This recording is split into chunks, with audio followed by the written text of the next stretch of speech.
ముందు సమరం సమస్యతో, ఆ తరువాతే శత్రువుతో. ఇది రుద్రదేవుడి కొత్త రాజకీయమా? కాదు, మహదేవుడి కుటిల రాజనీతికి సమాధానం. ఇబ్బందుల్లో ఉన్న ప్రజలని వాళ్ళ కర్మానికి వాళ్ళని వదిలేసి యుద్ధానికి వెళ్లడం సమంజసం కాదు. ప్రజలకి అంతా వివరించాలి. ఓహో, అనగా రావి చెట్టు కింద రచ్చబండ మింద కూర్చొని డప్పు కొట్టి చెబుతారా? అక్షరాల నిజమమ్మదేవా. ఊరూరా తిరుగుతా, ప్రజలతోనే మాట్లాడుతా. వాళ్ళ సమస్య తీర్చాకే సమరం. కాకతీయ వంశంలో ఇలాంటి పిరికి పంద పడతాడని, యుద్ధం అంటే భయపడిపోతాడని కలలో కూడా అనుకోలేదు. రాజులు వెళ్ళి ప్రజలకి సమాధానం చెప్పడమా? రాని రాజ్యం ఏమవుతుందో తలుచుకుంటేనే భయమేస్తుంది. మా సామంతులమందరము నిరసన తెలియజేస్తూ ఈ సభ నుంచి నిష్క్రమిస్తాం. రండి. సామంతుల ఉచ్చు నుంచి తప్పించుకున్న రుద్రదేవుడు తనే ఓ సరికొత్త ఆపదలో చిక్కుకున్నాడు. ప్రజల మధ్యలోకి వెళితే తన నిజరూపం బయటపడుతుందేమోనన్న భయాన్ని కూడా లెక్క చేయకుండా కోట దాటి మొదటి అడుగు వేశాడు. అవతల చొక్క నీళ్లు లేక పొలాలు ఎండిపోతున్నాయి. యువతల గుక్కడు నీళ్లు గుప్పెడు మెతుకులు లేక కడుపులు కాలిపోతున్నాయి. మేము ఆకలితో చచ్చే కన్నా యుద్ధంలో చచ్చిపోతేనే మంచిది. చావడానికి మేము సిద్ధం. మీరెందుకు వెనకడుగేస్తున్నారు యువరాజా? యుద్ధం చెయ్యాలి, కానీ మనం చావడానికి కాదు, మన ముందు తరాలని బ్రతికించుకోవడానికి. ఆ దేవగిరి మహదేవుడు మన రాజ్యం కరువు కాటకాలతో అలమటించాలని నది ప్రవాహాన్ని ఆపాడు. ఆ నది నీళ్లని ఆపగలడు. ఆకాశం నుంచి కురిసే వానని ఎవడైనా ఆపగలడా? చినుకు పడదా, చిగురు తడవదా, ఈ నేల పులకించదా? ఆ వాన నీళ్లే చాలు. ఆ నీటిని చెరువుల్లో భద్రపరుచుకుందాం. దానికనువుగా కాకతీయ వంశాచార ప్రకారం గణపతి దేవ చక్రవర్తుల వారి పేరిట గణప సముద్రం, చక్రవర్తుల వారి తల్లి పేరిట పయ్యంబ సాగరం, మరో సోదరి పేరిట కుంద సముద్రం, యువరాజుల వారి పేరిట రుద్ర సముద్రం అని జలాశయాల నిర్మాణం ప్రారంభమయ్యాయి. గొంతెండిపోతుంటే బావి తవ్వినట్టుగా వెంటనే దాహం తీరుతుందా? అందుకే ముచికుందా నది నుంచి తవ్విన మూసేటి కాలువ, ఆలేరు నుంచి తవ్విన ఆలేటి కాలువల నుంచి సాగుకి అవసరమైన నీళ్లు నీరు కట్టు ఉద్యోగుల ఆధ్వర్యంలో అందరికీ అందుతాయి. ఈ సమస్య తీరేంత వరకు మీకు పన్నులన్నీ రద్దు చేస్తున్నాం. మనం స్వయం సమృద్ధి సాధించేంత వరకు యుద్ధానికి సరైన సమయం కాదు. ఆ తరువాత వెనకాడేది లేదు. అంతవరకు నువ్వు బతుకుంటే కదా. చెరువులు కాదు, ముందు మీ సమాధులు తవ్వించుకోండి. నీళ్లే కాదు, ఈ భూమి మీద నూకలే లేకుండా చేస్తాడు మా దేవగిరి మహాదేవుడు. జై జై మహాదేవ నాయక. మహాదేవుడు మనుషులు మనలో కలిసిపోయి ఉన్నారా?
నీళ్లు ఆపుతారా? నీళ్లు?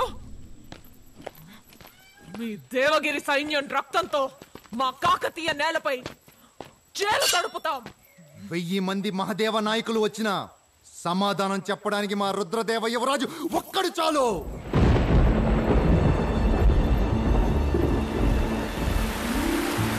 కాకతీయ భగీరథుడు రుద్రదేవ యువరాజా వారికి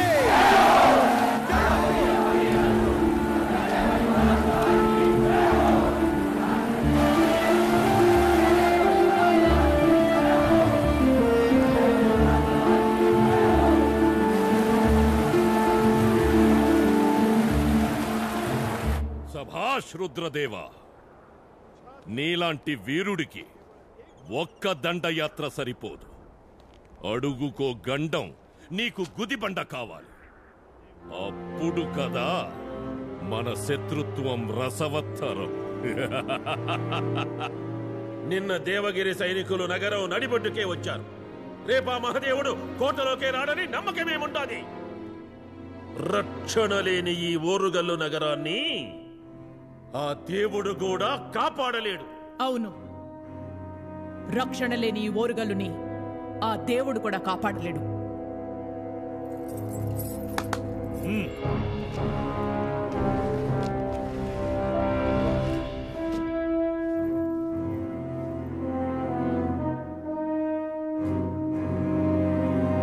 నా తండ్రి గారు గణపతి దేవ చక్రవర్తుల వారు కాకతీయ సామ్రాజ్య పరిరక్షణకి పరిపుష్టత కోసం కన్న అద్భుత స్వప్నం ఈ 7 కోట గోడల నిర్మాణం.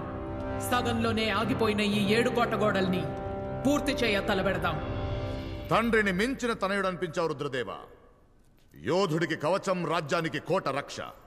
చరిత్రలోనే నిలిచిపోయే కార్యం తలపెట్టావు. చరిత్రలో నిలవడం కాదు, చక్రవర్తికే చేత కాక సగంలోనే నిలిచిపోయిన కోటగోడలవి. కుర్రతనంలో యువరాజుకు ఆవేశం ఎక్కువే, ఆలోచన ఎక్కువే. అసలు ఇదంతా జరిగే పనేనా యువరాజా? సంకల్పమే శక్తి, పట్టుదలే పునాదైనప్పుడు జరగనిదంటూ లేదు.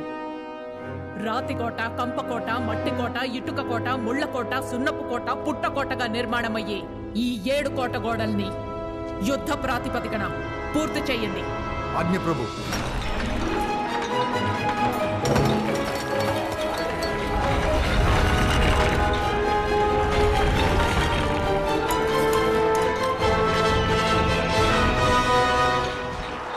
ఏడు కోట గోడల నిర్మాణానికి విరాళాలు సేకరించడానికి నిర్వహిస్తున్న ఈ ఉత్సవాల్లో 2 ప్రత్యేకతలున్నాయి. కాకతీయ వైభవానికి ప్రతీకగా నిలిచిన ఈ విజయ స్తూపాన్ని అధిరోహించిన వీరుడిని కాకతీయ విజయ ధ్వజ విక్రమ విజేత బిరుదుతో సత్కరిస్తాం. అలాగే వర్ధమానపురం పాలకుడు లకుమయారెడ్డి కుమారుడైన వరదారెడ్డి, ఆదవోని ఏలిక కోటారెడ్డి కుమార్తె అనామికాదేవిని చక్రవర్తులు వారి సమక్షంలో పరిణయమాడబోతున్నాడు.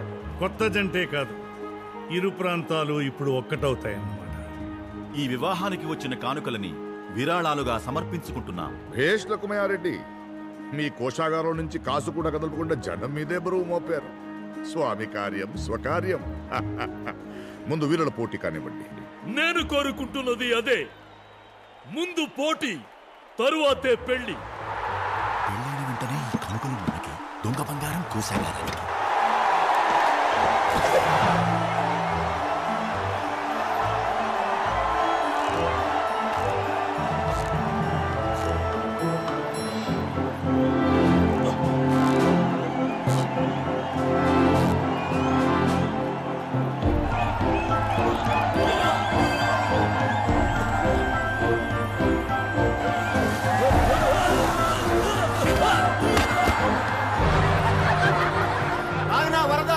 ఎప్పటికైనా ఆ బిరుదు నీదే. ముందు ఈ వేడుక జరగని. ఎప్పటికైనా నీకు నేనే మగుణ్ణి.